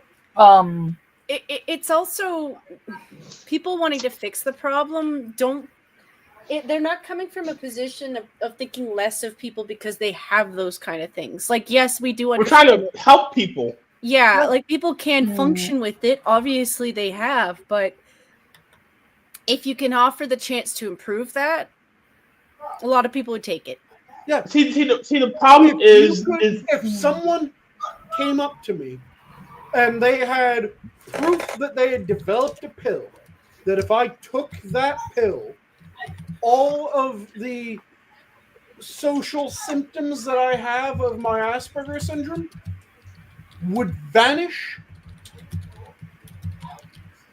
And they went, do you want this pill? There's very little I wouldn't do for that pill. Get out of here. yeah. Yeah, if you were trying to say something, Angie, go ahead, because I think I keep doing that to you. No, it's just in case, I just like to check because I'm a motor mouth. I'm trying to decide whether or not I should speak on this subject because I am actually highly A high functioning artist. We know. no, I'm actually highly active in the deaf community. Oh, Well, hold on, Andrew. whoa. Hey, Okay. wait a minute, Andrew. No, I think you should. Honestly, it is not us trying to destroy deaf people in a sense. We're just there is a bug in the code. You know, they aren't functioning like normal human beings. Their ears do not work properly, and we're trying to fix that. We're not trying to destroy them. We're trying to make them whole. Exactly, and they're not able to hear this argument. It, Ouch. Waka if it waka. takes a bit of a different but similar position, Angie, I do know more than one person in the blind community, and it's a similar argument there because maybe somewhere down the line they can replace an eye. Like it does become more difficult when you're talking about different forms of blindness, because not every form of blindness is the same thing. But in all honesty, the only thing that held me back from getting my eyes fixed was because the surgery is new. My dad gave me this advice to give them like 20 years so that the new guys can figure out what they're doing first, so the fuck ups don't happen to me. But the idea that I could technically fix my eyesight, yeah, that does interest me. But It's one of those things that always confuses the fuck out of me when people are going, well, when they develop new medicines, the rich people are going to get them first. Yeah. So they'll get all the shitty versions Yeah. because they'll get them first. So yeah, any benefit, they'll get those benefits first. But any issue with the first generation of a medicine, they're going to be the ones that get those. And then by the time that it gets cheap enough for everyone else to get it, It'll be safer. a lot of those issues are going to be sorted out. So you won't have to worry about, well, I could get this miracle surgery done, and it will either return my sense of sight, or it could cause me horrendous pain for the rest of my life.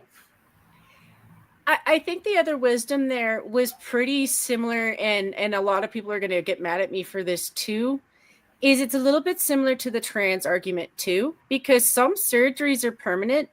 Sometimes it's okay to wait for certain things. So like I wouldn't push any of this technology on children. Yep. No. That's it's too, it's too soon for that. That's where my anything that's too soon for children, I'd rather that adults who are willing to be brave do it first. Mm-hmm. Yep. It's not even about in the case of okay, I don't know how familiar you are with treatments for deafness. The only 100% fix, which isn't 100% fix because you're not actually getting hearing, you're getting a cochlear implant that can help you, but an actual fix for the hearing is possible nowadays. It's feasible. Okay, you tell me what it is. I don't know, but it's feasible with the technology cap. We can instead of the cochlear implant, we can it would be the same thing. It would be augmentation through technology. It would be giving you the ability to hear without the awkward earpiece on the side of your head. It's not hearing. It depends on not what hearing. It is literally just your brain processing the sound. It does Isn't not. that what hearing is? People turn around and say this is a person hearing somebody's voice for the first time. Unless you sound like Stephen Hawking in real life. Isn't that hold on, isn't that what it is? You're not listening, Tyr. You're not Hold hearing on, the voice. neither of you are listening to what I'm trying to say either. I'm sorry.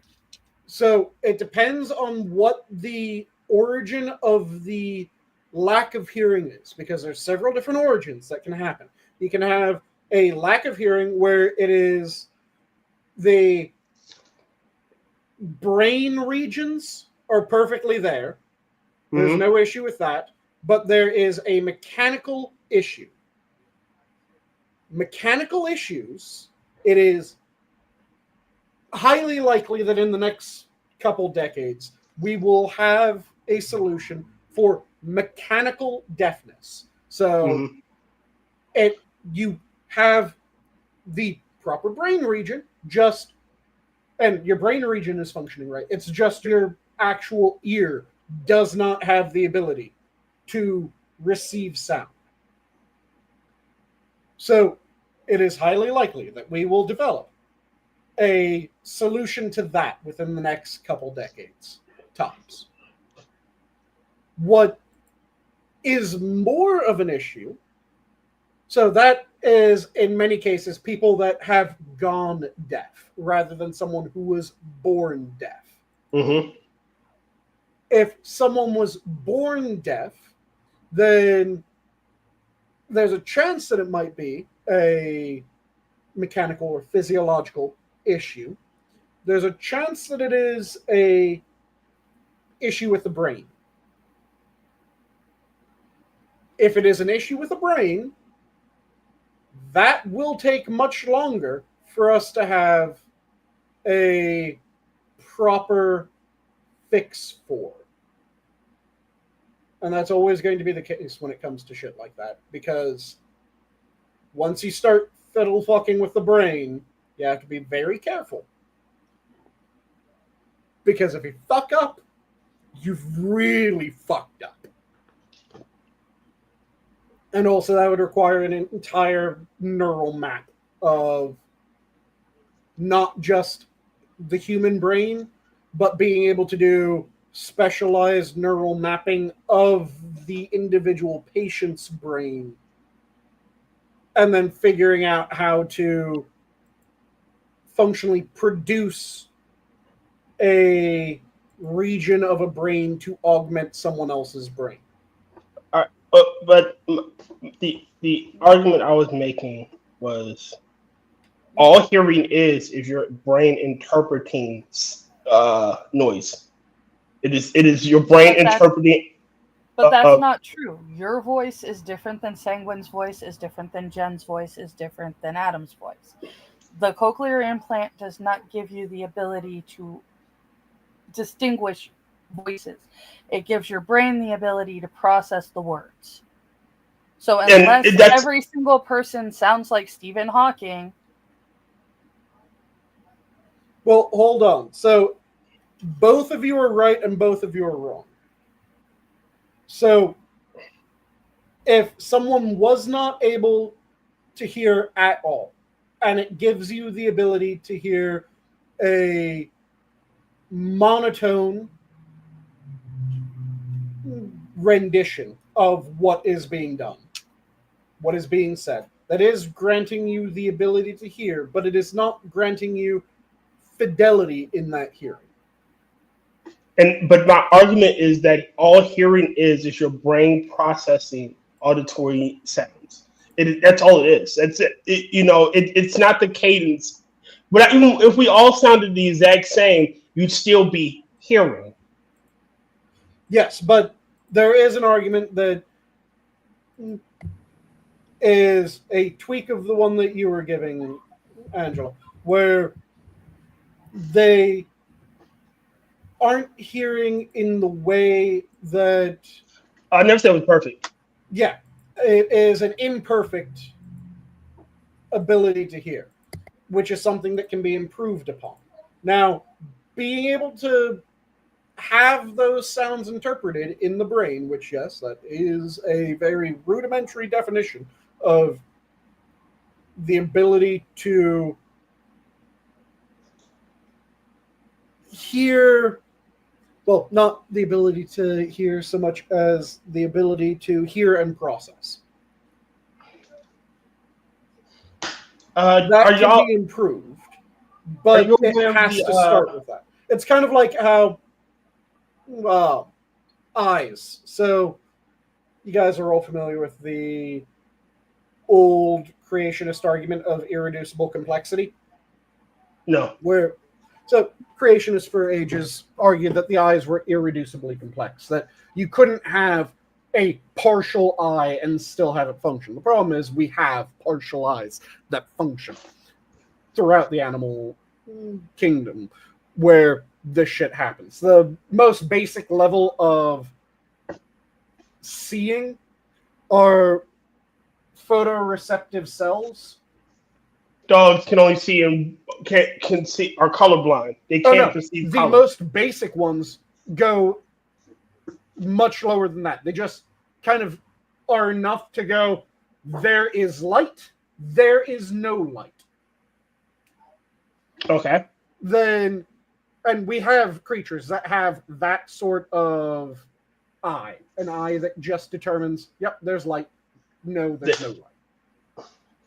Then you have more advanced. So what the cochlear does is it kind of reaches that first level to there is noise and there is no noise. Yep, there's noise, Yeah, there's exactly. no noise. Which But it's still hearing. it is still hearing of a sort, just like that there's light, there's no light, is seeing of a sort. It just isn't to the Perfect. same degree that is desired. And my belief is that we'll get better with technology. The technology will get there where it'll be indistinguishable from your actual ears, because that's the nature of technology. It gets better and better. It will improve with additional generations of the tech. And when it comes to that, Yes. again, going back to the eye example, because again, people argued for ages that the eye was irreducibly complex, where having a partial eye wouldn't serve a benefit. We have examples from nature of that just photoreactive cell layer going, there is light, there is no light, being an evolutionary advantage. And then we have cupped eyes, where they aren't what we would recognize as eyes yet, but they are photoreactive layers that are cup shaped, which tells you not just there is light, there is no light, but they tell you there is light here in this direction, not here in that direction. So they give you directionality as well as that sense of that there is or isn't light. And those exist in the animal kingdom as well. And they offer an evolutionary advantage. Then we have more advanced ones where, are you guys familiar with what pinhole cameras are? Yes.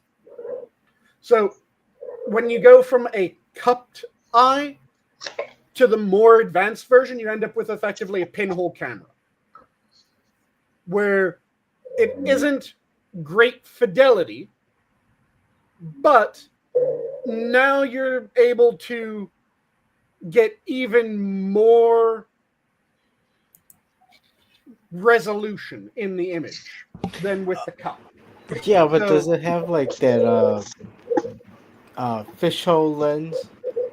No, that's later on in the process. So Oh, okay, never mind.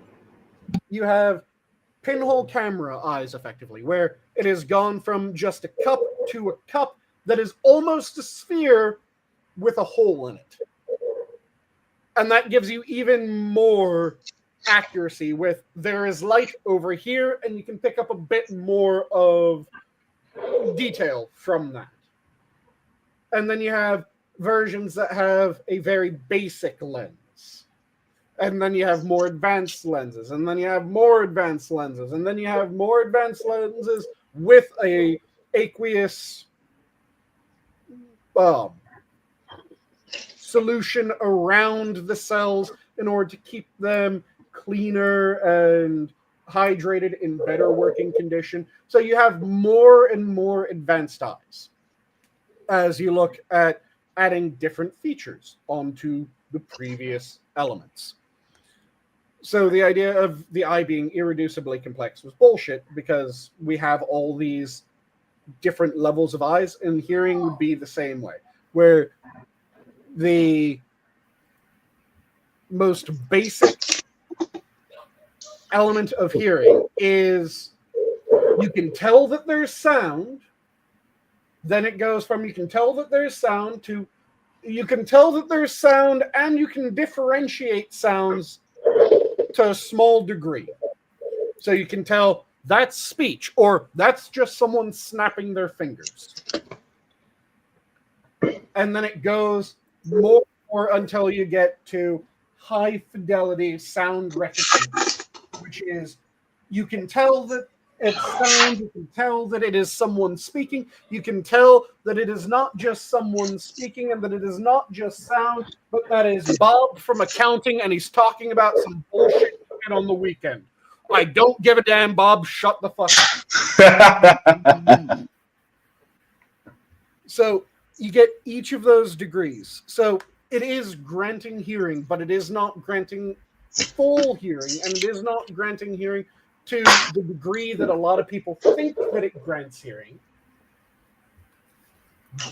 But it is something that will improve as technology goes on, and that fidelity will increase until we will most likely reach a point where it is indistinguishable from standard hearing, especially, like I said, when we're talking about mechanical or physiological deafness. Yes. Now, when we're talking neurological deafness, there's a bunch of things that we need to do before we can get neurological deafness sorted out. But I also believe that at a certain point we will have neurological deafness sorted out as well. Honestly, I can't wait till one day where all these diseases are things of the past. All these defects in the human code is all things of the past. And oh yeah, I remember when our species got that. We don't anymore. Oh, that's kind of like, do you know what the most deadly disease in human history has been? The Black Plague. No, not even close. I was gonna make a joke about it, but I'm gonna say herpes. Not even close. Okay, the common cold. The flu. Not even close. The sea peoples. The flu. Tuberculosis. Ooh. Okay. Oh. Most deadly disease in human history. It, in any given year, with the exception of the height of the Black Death, has been the deadliest disease for humanity at that time. Okay. Except in recent history.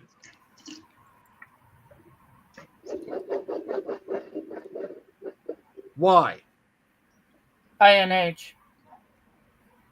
Say again? INH. Vaccines.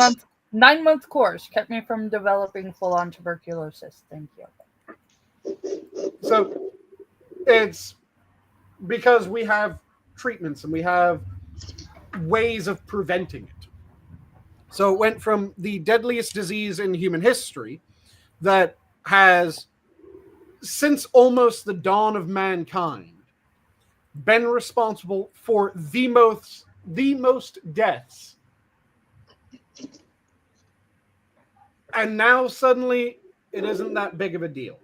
Mm-hmm. That is an amazing thing. Well, it's like I consider that with chickenpox too. Not Yep. chickenpox, but smallpox and chickenpox, all poxes and all. Yep. All of the foxes. Oh All yeah, the what boxes- about turkey pox? Yeah. I find more of them, as I go along in life. Oh, there's a lot of those. Okay.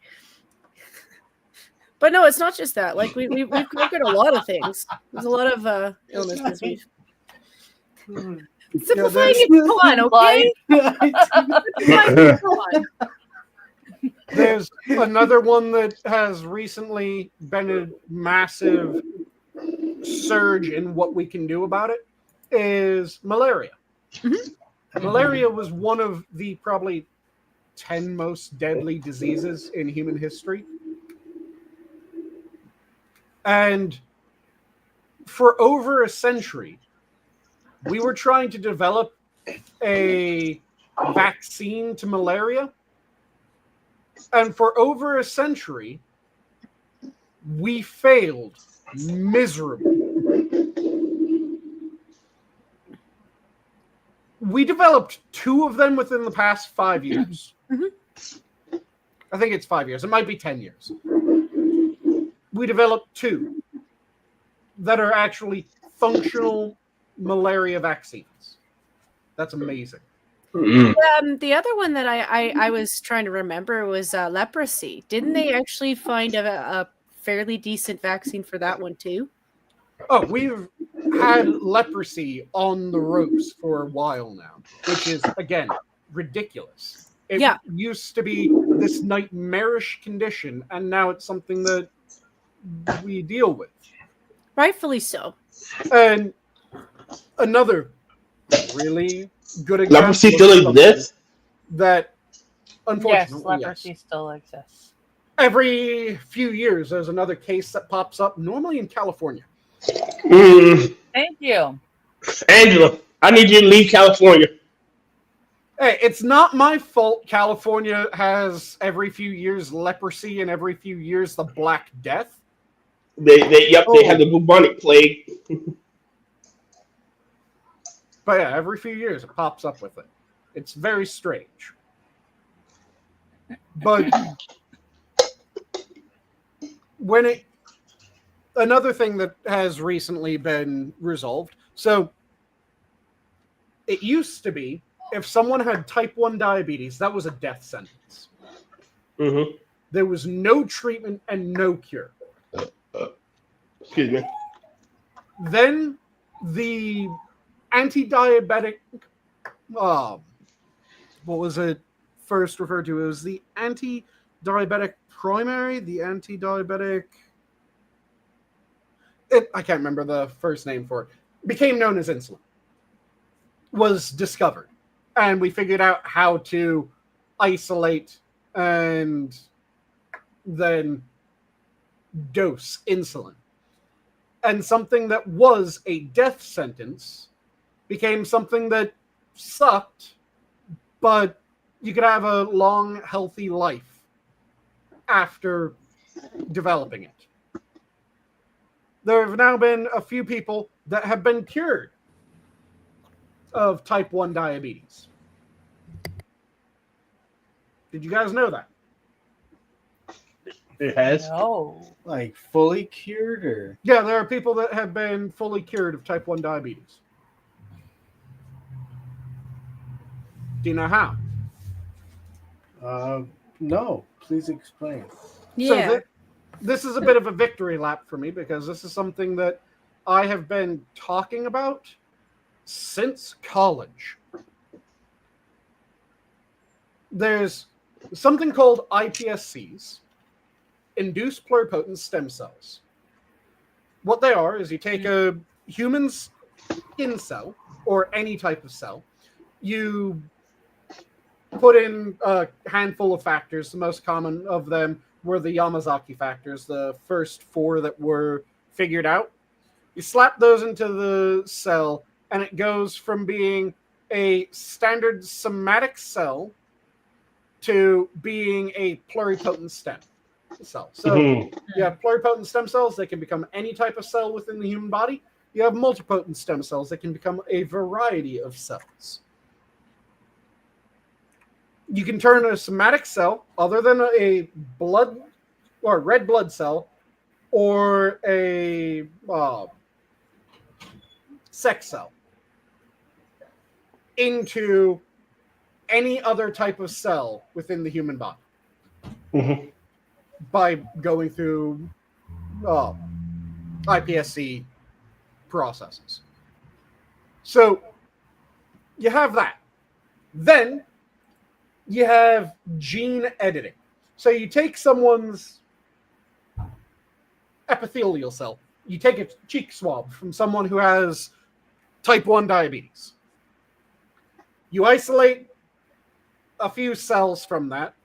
You then turn them into induced pluripotent stem cells.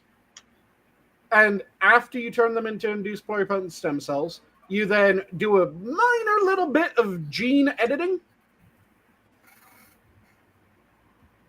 to slightly change the islet cell, if I remember correctly, is what we're going for. The islet cell, if I'm remembering correctly, is the cell that actually produces pancreatic insulin. So then you take that modified islet cell, or that you put in that code for the modified islet cell, then you multiply your induced pluripotent stem cells, then you differentiate your induced pluripotent stem cells into islet cells, and then you graft those into the person's body. They now have islet cells that are different than the islet cells that triggered the autoimmune response, because a type 1 diabetic is a person that developed diabetes due to an autoimmune response. Their immune system targeted their islets and destroyed all of their islet cells, thus making it so that they can't produce insulin. The modified islet cells lack the element that caused their immune system to trigger against the islet cell. You implant those islet cells, they now have cells that produce insulin that aren't being targeted by their immune system, meaning that they continue to produce insulin without those cells being wiped out by their immune system. We've had a handful of people now be cured of type 1 diabetes due to this. Sweet. Okay, did this happen after you talked? Yes, it's something that this? I've been saying for over a decade now. That because I remember that we talked about this the first time I was on the show with you. Yep, I've been talking about it for over a decade, that we're going to see within the next 20 years. I don't mean to be a stick in the mud, but I gotta start heading out. It's been at least 2 hours. Oh, yep. So No, not be a stick in the mud. Sorry. We'll let you say your parting words, then I'll finish this, and then I'll go to everyone else's parting words. That work? Hold on. Why do you gotta be a stick in the mud? Nah, you know I love you too. I mean, I could wait. I'm just letting you know. At some point, I gotta dip out. No, I was hey, okay. I kind of want to get some food too, so I'm with you, man. So I'll just finish this quick explanation, and then I'll do parting words if that works for you. Then. So for about 10 years, maybe a little bit more than a decade, I've been saying that probably within the next 20 years, we're going to see people with type 1 diabetes be cured of type 1 diabetes. This has now started to happen. Mm-hmm. And I think the first person was 2 years ago, where it was announced the paper was written on about this person that has seen their type 1 diabetes cured by this process. So it is something that has been in the works for an age, is finally being developed to the point where we have these treatments hitting or actually maturing and reaching the point where they're being used. It is fantastic. We're going to continue seeing this. We're going to see this with more shit. There's a shit ton of other disorders that can be treated in this manner. One of the other things that is likely is seeing a cure for mechanical paralysis, where someone has nerve damage and then we're able to regenerate those section of nerves. We're probably going to see that in the next 25 years. But at this point, let's go around for parting words. So who wants to start? If you're passionate about Sanguine, devour him. Don't let Sanguine devour you. You have no choice if I hunger. If you're Canadian, do what I'm doing and demand that the Brits take back Carney. Don't be shy of asking France too, because I suspect that he's the love child of Starmer and Macron, and it's a family reunion. Oh my god. Give No, us Sam, take him back. You could also go for the option of trying to go for independence and then become a state. I keep being told no. Like, even though our movement has grown significantly, and I'm like, you really think that we're gonna last? I don't think we can. But you know, It'll be hilarious if you guys do, though. Especially if it happens before this term is over. That would be absolutely fucking gold. Yep. So, who wants up next? I'm just gonna say have a good night, y'all. you And too. Adam? Yeah. Thanks for letting me hang out with you, Sanguine. I was looking over the pictures too of our last campsite stuff. So I'm looking forward to that, and also looking forward to wonderful streams with every other one of you. God bless. Yay. Love you all. Always a good time. And I'll leave off with, it is a comforting notion that power corrupts because it spares us from having to admit we were blind to the darkness, or worse, ignored it. Power doesn't corrupt. It merely removes external governors for good or ill. And with that, have a good night, all. The zoo is closed. Have a good night. Bye. Bye. And now I click this, but it takes a second, so suck it!